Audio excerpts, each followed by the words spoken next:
ভাইয়া, দয়া করে বের হয়ে যান। আমি আপনার বোন। আমি আপনাকে কতই না ভদ্র মনে করতাম, কিন্তু ভাই আমার একটাও কথা শুনল না এবং যা কিছু তার মনে ছিল সে সবই সেই দিন আমার সাথে করল। শেষ পর্যন্ত এসব কিভাবে হলো তা আমি আপনাদের এই গল্পে বলব। আমি কলকাতার বাসিন্দা, আমার বয়স 9 বছর।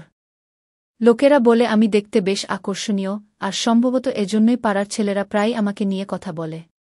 কিন্তু সবসময় ইশারায়। আমার পরিবার খুব ছোট। আমি, আমার ছোট ভাই, আর মা। বাবা মা তখনই মারা গিয়েছিলেন যখন আমার বয়স ছিল 5 বছর। মাকে বাবার জায়গায় স্কুলে চাকরি মিলে গিয়েছিল এবং তিনি আমাদের দুজনকে মানুষ করেছেন। এখন আমি আর আমার ভাই দুজনেই কলেজে যাই। এটা 3 মাস আগের কথা। সেই দিনটি ছিল সোমবার। আমি ঘরে একা ছিলাম এবং কিছু করতে ইচ্ছে করছিল না। আমি মোবাইল দেখতে লাগলাম, হয়তো কিছু মন ভালো হয়ে যাবে।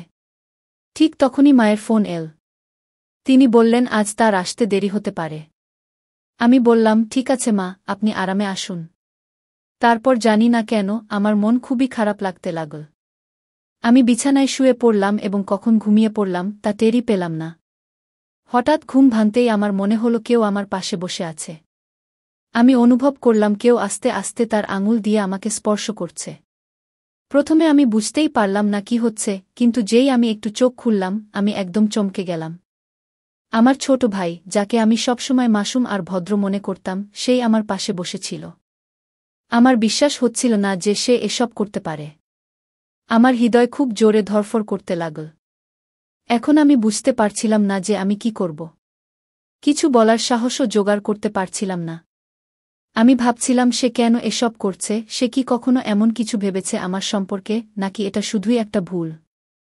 সেই মুহূর্তে আমার মনে অনেক প্রশ্ন আসছিল। আমি কি তাকে ক্ষমা করতে পারি?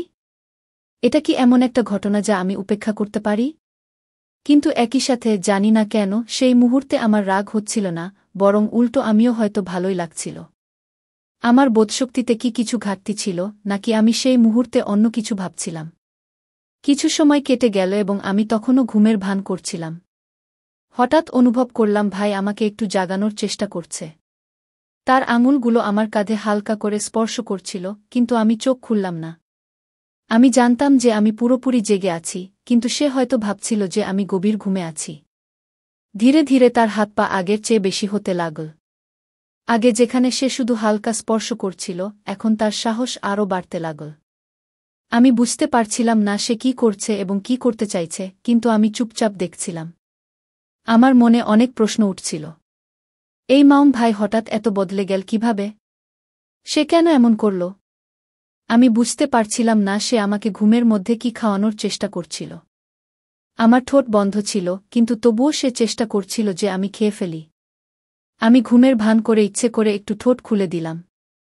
আমি এমন ভাব করলাম যেন আমি ঘুমের মধ্যে আছি এবং আমার ঠোঁট নিজে থেকেই খুলে গেছে। সেই মুহূর্তে আমার ভেতরে একটা অদ্ভুত অস্থিরতা ছিল, কিন্তু আমি তা প্রকাশ হতে দিলাম না। ঠিক তখনই হঠাৎ ঘরের ফোনের ঘণ্টা বেজে উঠল। সেই আওয়াজে পুরো পরিবেশ বদলে গেল। ভাই সঙ্গে সঙ্গে ভয় পেয়ে গেল এবং ঘাবড়ে গিয়ে দূরে চলে গেল। সে এত দ্রুত উঠে গেল যে আমি বুঝে গেলাম তার মাথায়ও ভয় ছিল যে আমি যেন জেগে না উঠি। সে ফোন তুলে দেখল যে সেটা মায়ের কল। মা জিজ্ঞেস করছিলেন যে আমরা খেয়েছি কিনা। আমি মনে মনে ভাবলাম এদেরও এই সময়ে কল করতে হবে। কিন্তু সে দ্রুত কল শেষ করল। এখন আমার নজর আবার ভাইয়ের দিকে, কিন্তু যখন তাকালাম সে রুম থেকে উধাও হয়ে গেছে। আমি কিছুক্ষণ ভাবতে লাগলাম এখন কি করা উচিত। আমার মন এখন অস্থির হয়ে গেছে। সেই ভাই যাকে আমি সবসময় মাসুম আর বুদ্ধিমান মনে করতাম, সে হঠাৎ এত বদলে গেল কিভাবে? আমি কি তার সাথে এ বিষয়ে কথা বলবো, নাকি এটা উপেক্ষা করে দেব? অনেকক্ষণ আমি আমার চিন্তায় ডুবেছিলাম। আমি ভাবলাম যদি আমি এ বিষয়ে কিছু না করি তাহলে হয়তো এই ঘটনা আবার ঘটতে পারে। কিন্তু যদি আমি তাকে কিছু বলি তাহলে আমাদের মধ্যে সম্পর্ক চিরতরে বদলে যাবে। তারপর আমি আর থাকতে পারলাম না। আমার মনে হুলস্থুল চলছিল এবং আমি ভাইয়ের সাথে কথা না বলে নিজেকে থামাতে পারছিলাম না। আমি তার রুমের দিকে গেলাম। ভাইয়ের রুম আলাদা ছিল, যেখানে সে প্রায় পড়াশোনা করে। আমি বুঝতে পারছিলাম না যে আমি তাকে কি বলবো, কিভাবে এই পুরো পরিস্থিতির মুখোমুখি হব। যখন আমি ভাইয়ের রুমের কাছে পৌঁছালাম দরজা অর্ধেক খোলা ছিল। আমি আস্তে আস্তে ভেতরে উকি দিলাম। তারপর আমি যা দেখলাম তা আমার চোখ পুরোপুরি ভাই বিছানায় শুয়েছিল এবং সে তার হাত দিয়ে এমন কিছু করছিল যা দেখে আমি সম্পূর্ণ হতবাক হয়ে গেলাম। আমার হৃদস্পন্দন বেড়ে গেল, আমি কিছুই বুঝতে পারছিলাম না। আমার মাসুম ও সরল ভাই, যাকে আমি এতদিন শুধু একটি শিশুর মতো দেখতাম, সে এমন কিছু করতে পারে তা আমি কখনো ভাবিনি। প্রায় ৫ মিনিট ধরে আমি শুধু দরজার পাশে দাঁড়িয়ে তাকিয়েছিলাম। আমার মাথায় অনেক প্রশ্ন ঘুরছিল, শেষ পর্যন্ত তার কি হয়েছে? সে কি সত্যিই এমন করছে নাকি আমি কোনো ভুল বুঝছি? আমি নিজেকে শান্ত করার চেষ্টা করলাম, কিন্তু আমার চোখ তার দিকেই আটকে ছিল। আমি জানতাম আমাকে কিছু করা বা বলা উচিত, কিন্তু আমার কণ্ঠ থেকে কোনো শব্দ বের হচ্ছিল না। যে ভাইকে আমি এতদিন মাসুম ভেবেছিলাম, সে আমার সামনে সম্পূর্ণ অন্য রূপে ছিল। তাকে এই অবস্থায় দেখে আমি অনুভব করলাম যে হয়তো সে শৈশব থেকে এমন কিছু দেখেছে বা অনুভব করেছে যা সম্পর্কে আমি কখনো ভাবিনি। আমার মনে তার প্রতি ঘৃণা আসেনি, বরং আমি বিভ্রান্ত ছিলাম।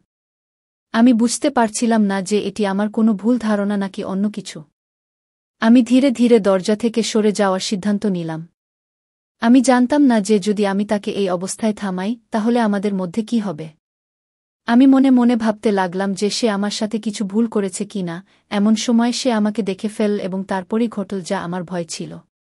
বন্ধুরা, এর পরে আমার সাথে যা ঘটেছিল তা সবই শোনার জন্য আমাদের মনমোহন গল্প চ্যানেলটি সাবস্ক্রাইব করতে ভুলবেন না।